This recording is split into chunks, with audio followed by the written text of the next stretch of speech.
Mientras seguíamos intentando revivir al hombre, sentí como alguien desde la esquina nos miraba.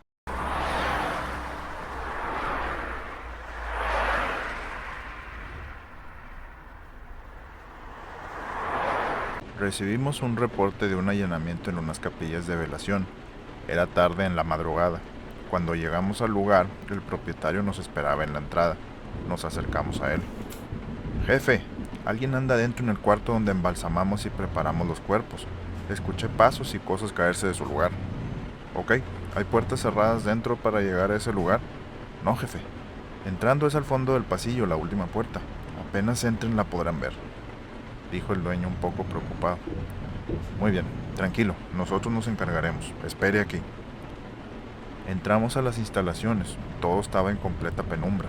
La entrada daba a un pasillo central con muchas puertas que daban a oficinas, salas de velación, a una pequeña capilla, y la del final, tal y como dijo aquel hombre, era la puerta donde embalsamaban y preparaban los cuerpos.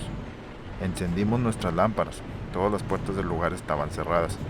Una a una las fuimos abriendo, revisando cada cuarto, asegurando que no hubiera nadie. Llegamos a la habitación de embalsamado. Con precaución abrimos la puerta, pero nos encontramos una habitación vacía. Todo se veía en aparente orden. Cerramos la puerta, dimos media vuelta para volver con el dueño del lugar. Ayúdame, por favor. Una voz se escuchó detrás nuestro, dentro del cuarto de embalsamamiento, que apenas acababan de asegurar. Mi pareja y yo nos pusimos pálidos. Como pudimos, salimos de aquel lugar. Cuando salimos, el dueño se aproximó a nosotros. ¿Qué sucedió? No tengo idea. Le contesté con miedo a que se burlara de lo que nos acababa de pasar. Después de aquel susto volvimos a revisar el recinto, pero ya no había nada, ningún sobresalto que reportar. El propietario nos platicó unos momentos después que escuchó y reconoció aquel gemido que escuchamos desde antes de que nos llamara, pero le daba miedo que lo tacháramos de locos y nos decía. Como escuchó aquel gemido cuando estábamos dentro, nos platicó lo siguiente. Hace unas semanas, una mujer tuvo un accidente al volante. Iba en compañía de sus 2 hijos. Perdió el control de su auto y cayó al río, quedando con las llantas hacia arriba. Tristemente era un lugar muy poco transitado y nadie notó el accidente hasta el día siguiente.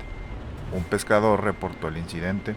La policía y rescatistas arribaron al lugar y mencionaron que 4 de ellos escucharon voces diferentes de mujer que les decían: Ayúdame, por favor. Se acercaron al auto y encontraron a los niños atados a sus sillas de bebé. Afortunadamente los chicos estaban bien, pero la madre había fallecido instantes después del accidente. La policía y los rescatistas no tienen idea de quién era la voz que pidió ayuda.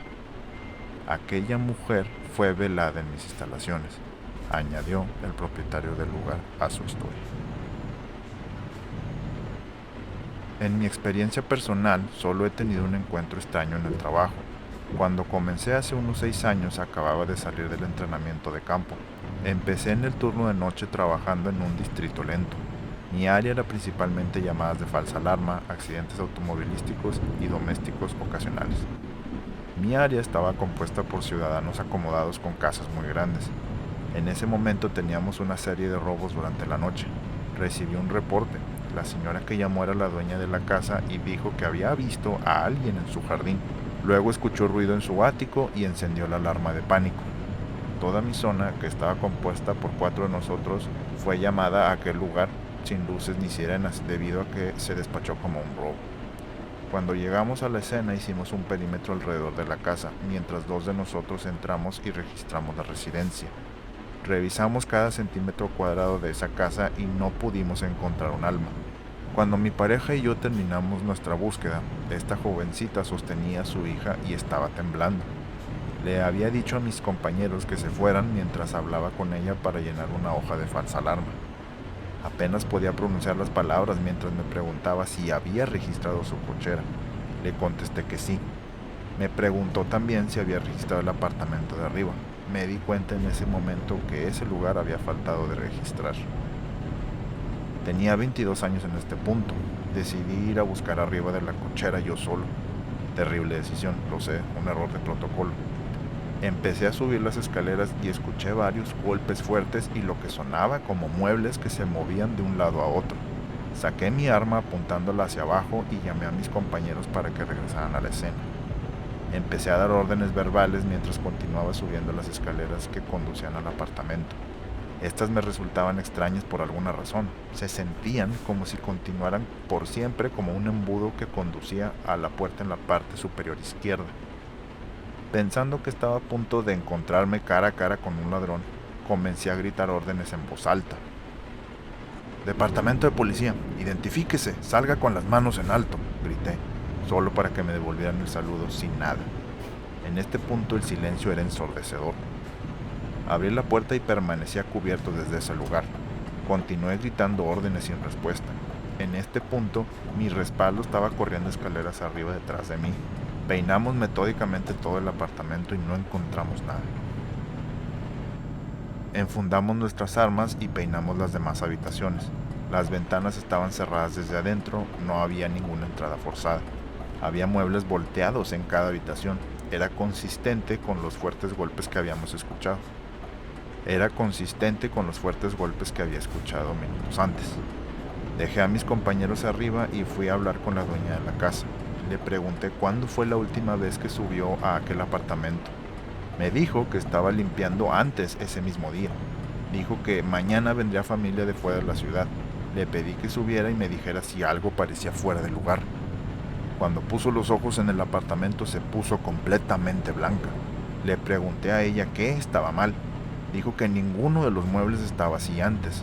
Hubo una sensación de inquietud en la habitación después de eso. Me había dicho que conseguiría una habitación de hotel y se iría con su hija a pasar la noche.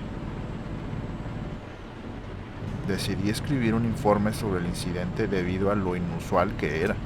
Cuando fui y busqué en el sistema había una llamada de suicidio en la que ella era una denunciante un año antes. Había encontrado a su marido muerto en el apartamento de arriba.